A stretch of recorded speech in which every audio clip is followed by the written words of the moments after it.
일단은 가장 최근 이슈 하나 다뤄보도록 하겠습니다. 이게 뭐 연장선상에 있는 이슈이긴 한데 이 해병대 최상병 사망 사건 수사에 압력을 행사했다는 논란, 이거 외압 논란인데요. 이게 이제 어디까지 윗선이냐, 윗선 외압 이거였거든요. 근데 문건을 스트레이트가 확보를 해서 나온 내용을 보면 대통령 주관 대통령실 회의에서 국방보좌관이 관련된 내용을 보고를 하니까 대통령이 또 경로를 하시면서 국방부 장관 연결해 하고, 야, 이런 일로 사단장까지 처벌하게 되면 대한민국에서 누가 사단장을 할 수 있겠느냐라고 질책했다라는 단독 보도가 나왔습니다.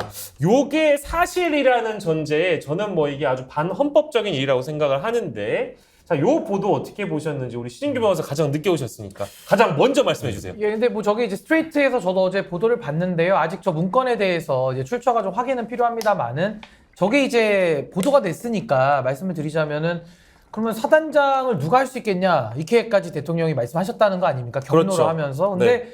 저는 대통령의 저런 뭐 발언이 사실이라면 참 좀 부적절하다고 볼 수밖에 없는 것인데 전 여기서 이종섭 장관에 대해서는 문제 제기를 하지 않을 수가 없습니다. 국방부 쉽게 장관. 말하면 네네네. 대통령이 국군 통수권자잖아요. 그리고 그 명을 직접 받아서 군대를 이제 관할하는 그 국방부 장관이잖아요. 아니 대한민국의 국방부 장관이 대한민국 국민을 지키고 국군을 지켜야지 대통령을 지키면 말이 됩니까? 그 대통령이 경로한다고 해서 군인이 용기 있고 소신 있는 군인이 거기서 깨갱을 한다는 게 말이 됩니까? 예. 그 딸랑이 국방부 장관은 필요가 없어요. 대한민국 군 사기에도 영향이 있고요. 악영향이 있고요. 저는 대통령도 뭐 이렇게 책임 물으면 사단장 누가 하냐? 그럼 책임을 왜 안 묻습니까? 왜 안 묻습니까? 그렇죠. 아니 하물며 대통령이라도 하더라도 우리가 책임을 물으면 물어야 되는 것이고, 박근혜 대통령 탄핵까지 경험한 나라에서 무슨 사단장한테 책임 물으면 사단장 할 사람 없다? 그런 사단장 필요 없습니다. 그래서 저는 윤석열 대통령 굉장히 지금 요 사안에 대해서 본인과 유사한 사안인데 침묵하고 있거든요, 공개적으로는. 예. 전 이건 매우 입장을 밝혀야 된다. 저는 이렇게 봅니다.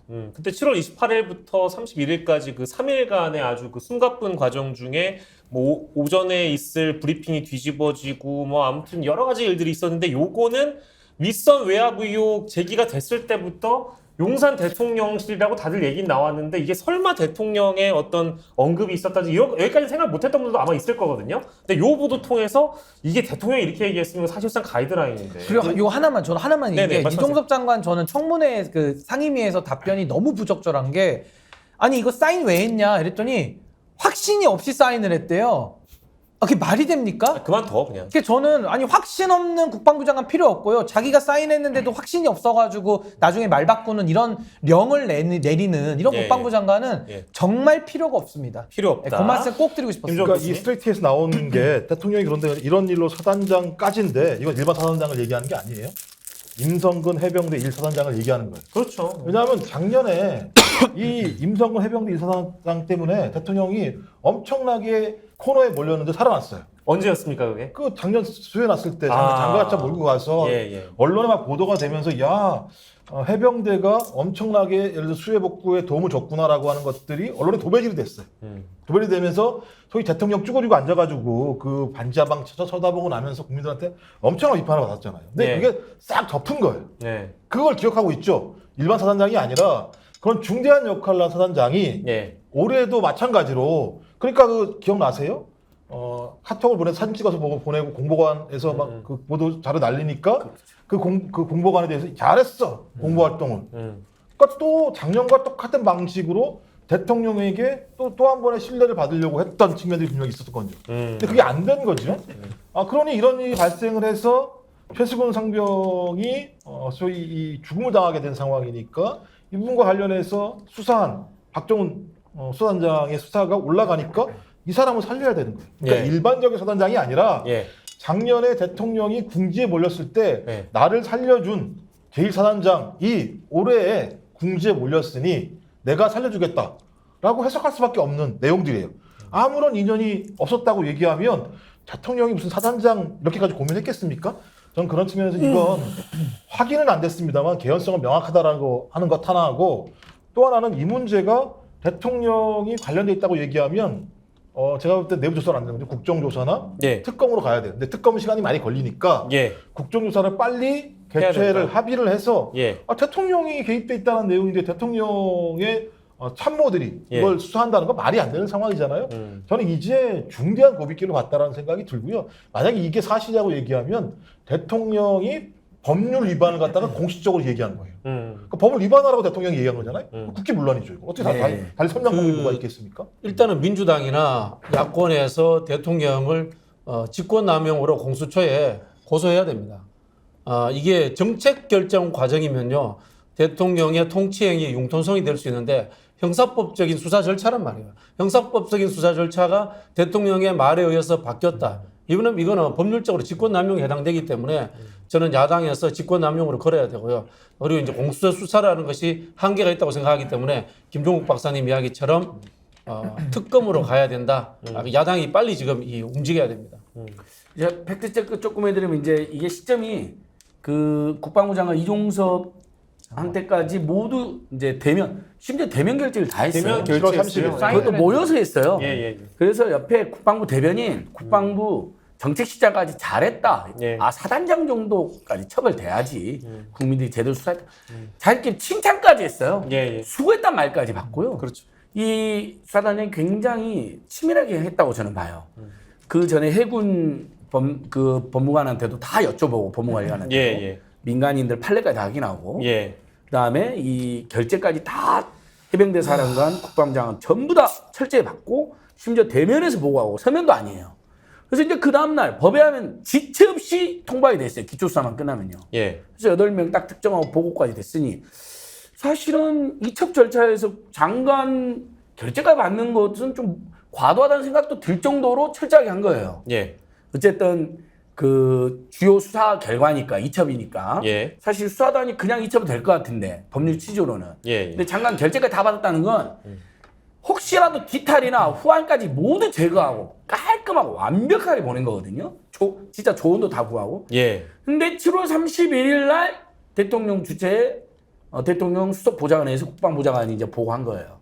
아니나 다를까 법무관리관이 그때부터 전화 온 겁니다. 예. 이송juk 장관은 출국해야 되는데 2시간 전에 긴급회의를 소집을 해요. 차가 날라고 법무관리가 날랐어요. 해병대 산하한테 연락했어요. 팩트는 수사단장님은 이첩할 때까지 이첩 보류 지시를 받지를 않았어요. 그러니까 누군가가 다 양심의 가치를 느꼈겠죠. 아니 이거 다 결제도 나오고 이거 법에 의하면 지체 없이 통보하게 됐는데 이게 뭔 짓이야 하고 아마 늦게 연락을 해준 것 같아요. 그러니까 이 박정훈 수사단장님 잘못이 하나도 없어요. 집단항명 수개가 아니에요.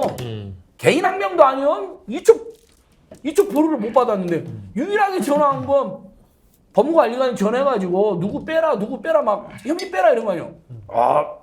딱 단호하게 법무관리관님 이 말을 제3자가 듣거나 지금 유족이 들으시면 어떻게 평가하겠습니까? 이건 문제가 될 수 있습니다. 딱 단호하게. 수사 결과 보고서도 드리면 안 됩니다. 김루설입니다. 정 그러시다면 언론 브리핑은 이유 없는 이유로 취소됐는데 그거라도 보내드리겠습니다 하고 이제 끝난 거잖아요. 예. 그 다음부터 시작된 거잖아요. 그때 저희가 지난주에 이렇게 방송했어요. 이 정도 사단이 날 정도면 김태효가 개입했을 의혹이 크고 그리고 이건 절대 나발을 중요시하는 윤석열에게 보고 안 될 수가 없다. 분명히 예. 사단이 날 텐데 예. 저희가 그러니까 이 정권은 상상을 초월했거든요. 저희 상상 그랬잖아요. 김태효가 주도하고 문제 생기니까 윤석열한테 보고해서 임성근이 뭐 좋은 군인인데 지금 뭐 사소한 일로 날라게 생겼다는 둥 뭐 박정훈 같은 사람들이 군대 내 뭐 자파한테 몰아낼 난다 뭐 별 이야기를 했을 거다라는 의혹을 제기했거든요. 그게 아니었어요. 대통령이 직접 물론 국방부장관 보고만 받은 건 아닐 수 있어요. 그게 7월 30일 아침인데 예. 그 전에 전날 임성근이 첩보를 입수했을 거 아니에요. 내가 지금 이첩되게 생겼다. 예. 그럼 김태효나 김건희한테 로비했을 수도 있죠. 예. 그러니까 1박 2일 사이에 그런 바이어스가 들어갈 수 있죠. 예. 로비가. 예. 그러니까 갑자기 경로에서 국방부장 전화하는 건데 여기가 핵심 포인트입니다. 이게 사실이라면요. 직권남용이에요. 정말. 직권남용이요. 결국 합법적으로 수사해서 법에서 이첩했는데 그걸 빼라 마라고 국방관리관, 국방부장관하고 법무관리관을 통해서 압박을 해다가 행사가 그게 안 먹히니까 결국은 불법에서 뺏어와버렸잖아요. 경북경찰청에서. 이거 직권남용 주범이 돼요. 공범이 아니에요. 주범이에요. 주범. 그리고 이 직권남용은 무서운 범죄예요. 국정농단이나 국기문란에 해당될 수 있는 게 개인이 사적 범죄를 저지르는 것이 아니고 국가 조직을 흔드는 행위를 한 거란 말이에요. 예. 그렇기 때문에 이거는 국기문란이나 국정농단이 되는 거예요. 예를 들자면 우리 이런 이야기 할 때 제일 많이 닉슨 워터게이트 이야기하잖아요. 도청한 것도 잘못이지만은 도청을 무마시키기 위해서 정보기관을 동원하고 국가기관을 동원했단 말이야. 국가의 운영 시스템 자체를 무너뜨린 거예요, 닉슨이. 권력의 사유화라. 그렇죠, 권력의 사유화죠. 똑같은 행동인 거예요, 이게.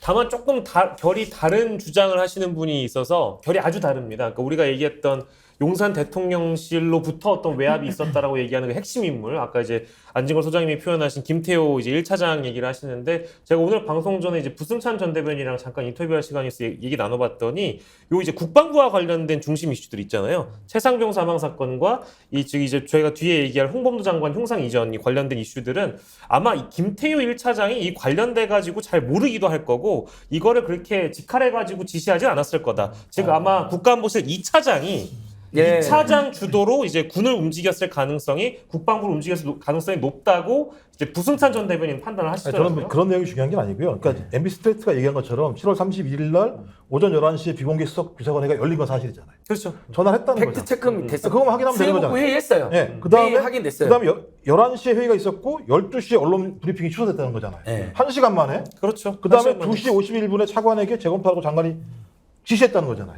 그다음에 3시 18분에 박 대령에게 이 법무관리관이 전화했다는 거잖아요. 아니면 이 일련의 시나리오가 이렇게 빠르게 작동할 이유가 하등이 없어요. 군대가 이 문제가 얼마나 중대한 문제라고 이렇게 한 3시간, 4시간 만에 이 문제가 전개됐다는 건 저도 대통령 지시사항이 아니면 이렇게 작동하지 않아요, 실제로는. 그렇죠. 그렇다면 이건 뻔한 거죠. 그럼 대통령이 지시를 했고 예. 그 지시사항에 따라서 모든 것이 일사천리로 이행이 됐는데 예. 아까 말씀하신 그 이행이라고 하는 것이 이번에 우리가 법률로 바꿨던 지체 없이 이첩해야 되는 사항에 대해서 대통령이 오히려 법률을 위반하라고 직접적으로 전화로 지시한 거기 때문에 이거 네네. 일단 명백해요, 제가 볼 때. 이거. 아니 그리고 저는 지난 토요일인가요? 제가 그 해병대 전우회가 시위하는 데를 제가 갔다 왔어요. 예, 기자회견 하셨더라고요. 네, 가니까 이제 각 기수별로 예. 입장 발표하시고 또 해병대 출신의 어느 한 변호사님이 정말 이렇게 좀 주도해서, 울분에 주도해서 토해가지고 이렇게 좀 말씀하신 걸 듣고 왔는데, 저는 이번에 참 어떤 생각을 했냐면은 천안함 티셔츠 입고 이번에 대통령께서 용산 어린이공원 네. 나왔잖아요. 그러니까 천안함도 가만히 생각해 보면은 참 대한민국을 지키러 군 의무를 했던 분들이 안타깝게 희생됐기 때문에 국민들이 더 애도하고 더 추모하는 것이고, 이 최수근 상병도 똑같은 군인입니다. 그 똑같은 젊은 나이대고, 이분도 나라의 명을 받아가지고 본인의 의사와 상관없이 수해복구하러 무리한 지시 때문에 들어가가지고 안타깝게 희생이 된 사건이니까 예. 본질은 똑같다. 그럼 저는 천안함 장병만 그렇게 선택적으로 자기가 추모하고 최수근 상병에 대해서는 그러면 미안함이 없는 것이냐. 저는 대통령한테 이걸 좀 여쭙고 것이고, 또 하나는 대통령도 과거에 2013년인가요? 그때 국정원 댓글 사건 수사하면서 본인도 여주지청장 시절에 조영곤 서울 당시 중앙지검장이 외압을 했다 그래서 그걸 폭로하면서 그때 이제 뭐 사람에게 충성하지 않는다 이 얘기한 거 아닙니까? 예. 근데 지금 똑같은 상황에서 본인이 지금 조영곤 검사장 역할을 하고 있는 거예요. 그러니까 자기가 당했던 일을 그대로 한다라는 것도 이거 오해받으면 안 되잖아요. 그럼 거기에 대해서 해명을 하든지 얘기를 해야 되는데 안 하시죠. 아무런 얘기를 안 하니까 이건 참 국민들 입장에서는 난감한 상황이고, 마지막으로 이게 지금 군에서 수사에 개입을 한 거 아닙니까? 네. 그러니까 수사 앞단계 지금 조사인데, 사실은 정규 수사는 이제 경찰에 이첩이 되면 민간에서 군인이 이제 죽은 사건, 돌아가신 사안에 대해서는 이첩을 시키는 거죠. 그래서 덮지 못하게, 축소은폐 지체 못하게, 없이. 네. 축소은폐 못하게 그동안 군에서 늘 축소은폐를 했기 때문에 이거를 민간으로 넘겨 수사하라 했는데, 야 이제는 법을 어기기 위해서 아예 수사도 못 넘기게, 아예 조사 단계에서 앞단에서 그냥 개입을 해버리는 이 국방부의 모습을 보면서 이건 있을 수 없는 일이 지금 이루어지고 있다. 그 장관이 사인을 했잖아요. 군은 명예 살고 명예 죽는 거거든요. 예, 예. 근데 장관이 사인한 명을 누가 어깁니까? 대통령도 못 어겨요. 대통령이 어기고 있네. 군정권, 만약에 군경권 다 전쟁 분리돼 한다면. 있잖아요. 하다 보세요. 국방부 사실 아니야. 아니 사실 그러니까 아니에요. 저는 국방부 가짜 장관이 뉴스야? 사인을 했는데 장관이 딱 해명한 건 그거예요. 아 내가 확신 없이 사인했다. 그런 장관은 바로 해고입니다. 집에 가시면 되죠. 아니 확신 없이 미사일 버튼을 어떻게 군이 침입할 때 그러게요. 우리가 미사일 쏴라라는 명령을 어떻게 확신 없이 내리는 장관한테 이 나라의 안보를 어떻게 맡깁니까? 예. 이종섭 장관은 당장 오늘부로 저는 해임해야 된다. 이거 더 자리에 있을 이유가 없어요. 그러니까 진짜. 갑자기- 집에 갈 사람들이 너무 많다. 그러니까 갑자기 결제를 왜 해, 그럼 확신 했더니 없이. 뒤늦게 생각을 해보니까 뭐가 문제가 있다고 생각이 들어서 바꿨다는 아니, 건데, 예를 들어- 말씀하신 것처럼 버튼을 누른 다음에 좀 확신이 있다가 없었어요. 이상하다.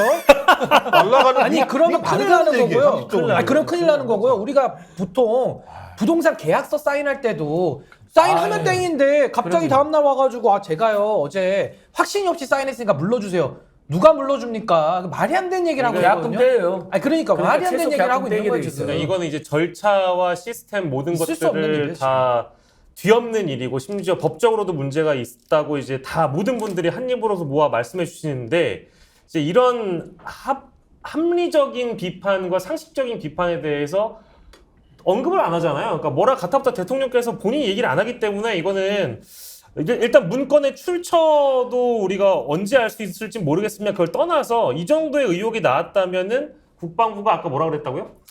사실 아니야? 그걸로 끝낼 수 있는 사안은 아니기 때문에 저는 뭐 특검은 아니더라도 국정조사로 이 사안을 분명히 봐야 돼. 그것이 바로 우리가 누차 2시간 동안 강조했지만 유족들을 위한 일입니다. 다른 사람 모르겠고 유족들을 위한 일이기 때문에 사실이 아닌가 여부는요 국방부가 밝힐 게 아니고 지금 수사 대상자들이에요. 아니, 수사 대상자가 나는 죄가 없다 사실이 아니다. 백날 얘기도 소용없고 수사를 받아야 돼요. 국조로 안 돼요. 강제 수사권이 없기 때문에 특검까지 가야 돼. 궁극적으로. 지금 현재 국회 국정조사 청원 5만 명은 돌파했어요. 그러니까 국회 상임위에서 이제 논의를 해야 돼요. 저도 뭐 이제 군인권센터가 주장하고 있는 특검과 국정조사 뭐 동시에 지금 주장하고 있는데 동의하고요.